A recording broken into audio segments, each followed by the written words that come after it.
What's going on this Saturday? This is Frank, House of Orange TV. Let's talk some quarterbacks. That's going to be the hot topic of the offseason for Tennessee, the transfer portal.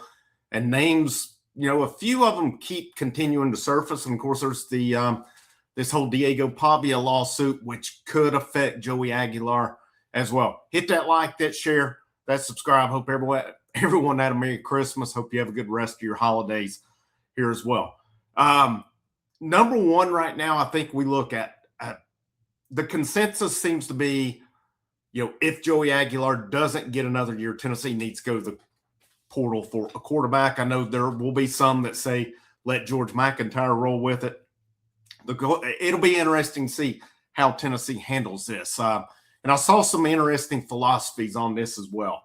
It's like, based on what you know right now, I think I saw it from I didn't listen to it. I kind of seen somebody paraphrase, but Austin Price, VolQuest.com, in their mailbag or maybe their podcast had brought up, which side of the ball do you address here? I think he and Hubs talked about is with the defense, is this a 2-year rebuild, or do you have enough intel where you can get enough guys to make a major decision on it this year? And then maybe, you don't invest as heavily in the offense, because as of right now, you're getting quarterback is really all you need to add in this, because as of now, your starting 5 offensive line will return. Could somebody hit the portal? You never know on that. Yeah, this is with every position.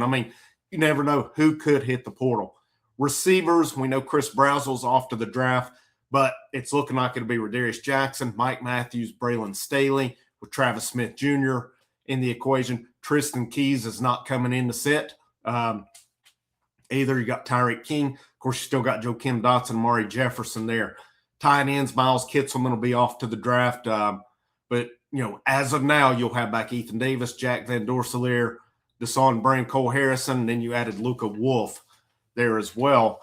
And, and then at running back, that one's kind of fascinating, because obviously Peyton Lewis has hit the portal. Star Thomas is graduating. But as of now, you have Deshaun Bishop. You had DeJuan Morris. You have Justin Baker coming back. They've got to add for depth purposes, but they don't have to go out and get an RB1, in my opinion, on it.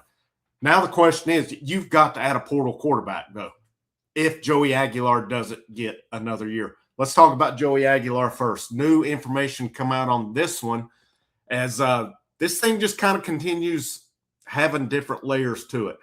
And with the NCAA, you never know what in the hell's going on. You never know what kind of shit they're going to come up with from one day to the next on it. Because now you've got, especially with basketball is setting a whole new precedent, because we're seeing guys playing in the G League getting college eligibility. Now we see, I'm thinking to pronounce it, James Nagy, who was drafted number 31 overall in 2023.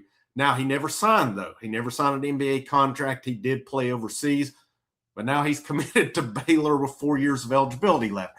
To me, playing professional is playing professional, whether it's in the United States, whether it's in Europe, whether it's wherever. If you play professionally, you play professionally. That should end your eligibility with it. That's the same with Ethan Berg. Ethan Berg played professionally in Israel on it. We've seen numerous guys with that. It's like freaking, I don't know. It's just make up whatever we can from one day to the next with the NCAA. But you've got this one now. So now in the filings, Diego Pavia's attorneys, and Diego Pavia may end up being a blessing for Tennessee if Joey Aguilar comes back, because to me, I think the best option for next year for Tennessee is you get Joey Aguilar back for one more year. He knows the system. He had 4 months at best to get ready for the season. He led the SEC in passing yardage. He did a really good job this year. And Tennessee's 8-4. They're going into the bowl game. He's playing it as well. And, whether Tennessee ends up 9-4 or 8-5, really the losses aren't on Aguilar. The Oklahoma one, I would say he made some bad decisions on that one. But, Now, that was one game the defense played decent. Other than that, the defense was garbage the rest of the year. Let's just put it like it was. That's why we've got a new defensive coordinator coming in. But if you got Aguilar back, a full offseason, whatever wrinkles, whatever they put into the system, you've got everybody coming back around him. This offense could be even better. And this was a top 10 offense this year. It could withstand to be even better, even more efficient at that point. To me, option number one for Tennessee, the best, this is my opinion, is Joey Aguilar in there. So we'll see what comes out of this ruling. They're filing again, trying to get this moved up to where, I mean, with the transfer portal opening on January 2nd, where this is heard, where these guys know what to do. Because it's what's going to happen is all these guys in it. If the NCAA comes up after the transfer portal and makes them eligible, it's going to leave them in a bad place. So we're going to see what comes out of that. Of course, Pavia is trying to get a 6th year. I think for Aguilar, this would be, if you count all his stops, this would be, it's either his 5th or 6th year as well. But, it says here a big part of the hearing was about whether the NCAA's appeal was moot, meaning that the appellate opinion wouldn't actually affect anything and thus doesn't really matter because Pavia would still be able to play 25 based on the waiver.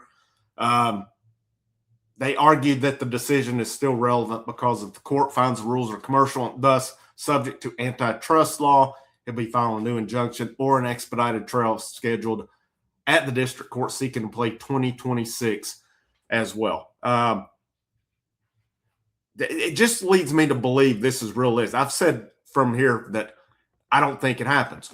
But again, basketball, with them making G League guys eligible, with dudes playing professionally who've been drafted, because normally when you go into the draft and you get drafted, you're done.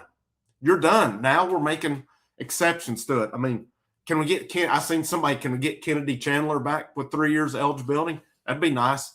Let him come on back since but it's just head scratching. It's head scratching. With these decisions, though, some of these lawyers are going to find something that gets these guys that eligibility. When you've got guys who've been drafted to the NBA, who've played professionally overseas, who played in the G League, yeah, there's going to be some loophole in there to get them eligibility. I think this one is starting to get more realistic if they have the expedited trial on it. So it remains to be seen. Option number one, quarterback options in the portal. All right, let's say the NCAA, again, you never know. You never know. We saw it in baseball last year.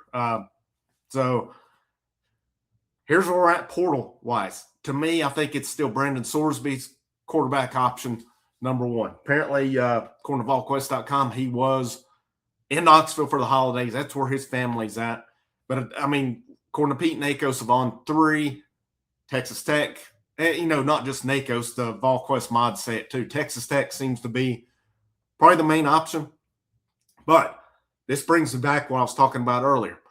Let's say your top defensive guys that you're after. Maybe it's not looking realistic, but it looks realistic, say a Sorsby, if we pay the money. Do you pay that money and get a Sorsby? Okay. You roll with that offense. You still add defense, but maybe you don't get your top of the line candidates, which you never know on that. Or it could be vice versa on that. Where do you invest? Do you try to distribute it evenly, or do you try to, maybe one side over the other on it? I saw the comment, do you try to keep this offense rolling and you hope for improvement on the defense? You've still got some players coming back if you maintain your main guys for next year. But, I mean, regardless of what they do, Tennessee's got to add safeties. If nothing, I think they've got to add safety and tackles on it. And they've got to add some run stoppers. There's no doubt about that with me. But Sorsby's probably option number one. Josh Hoover, TCU quarterback, is mentioned, but everything I keep seeing him heavily linked with Indiana. But another interesting name come up, and I've seen mixed opinions on this one, but Anthony Colandrea started off Virginia. We actually faced him 2023, come in relief late in the game.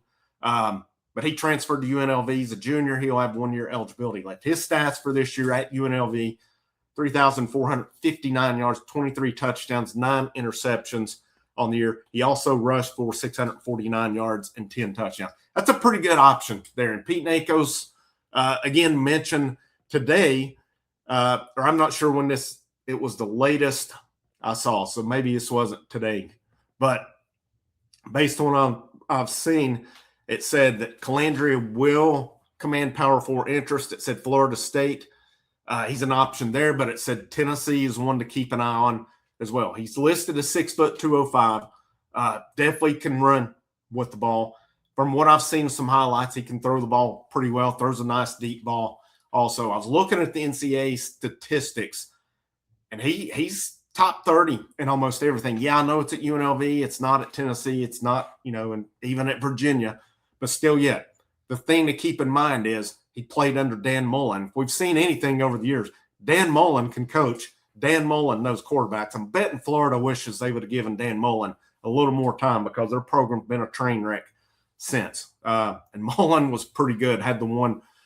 Programs get a little impatient sometimes, as we saw with Dan Mullen. We saw it with James Franklin this past year at Penn State. So I think, to me, I think it's not a bad option. And I don't think Calandria would command as much money as, say, Brandon Sorsby, because it's been said Sorsby may command up to $5 million on it. Do you pay that for a Sorsby? Or, again, do you try to go more defense with it and get a cheaper quarterback option? There'll probably be more names out, as there's still plenty of guys out there. I mean, there's been the top options so far. And then, of course, there's also, do you just bring in somebody for depth and you go George McIntyre or Faison Brandon? Depends on where you think these two guys are at. But with that schedule next year, I just don't think you can afford to just bank on a freshman quarterback against that schedule. That's just my opinion on it. And if you think they're far enough along, yes. But again, like I just mentioned, one season that goes in the tank, and you could be gone. I think most of these coaches, after what just happened to James Franklin, are going to be, I'm not going to take my chances on a rebuild, especially at a big Power 4 program with expectations. And the longer Josh Heupel's there, the expectations, people are going to want to start seeing some championships and stuff, because Tennessee football has not seen one in a long damn time. And, that program is getting on par with some of the best in terms of talent. I still think there's a little ways to go with it, but based on where they were at when he took over to where they are now, they're getting really close. And you never know, this Jim Knowles hire may be what puts them up to that next level. I don't think you really need to tweak a lot with the offense. I think you always want to add new wrinkles because people will go prepare for you. But you get this defense, if you can get them both lined up on the same page at some point, this team's got, could make a run at some point. But, we'll see what options they choose to go with. I don't necessarily think it's Sorsby or bust, though, because I think a good quarterback can come in. I mean, again, we saw what Joey Aguilar just did.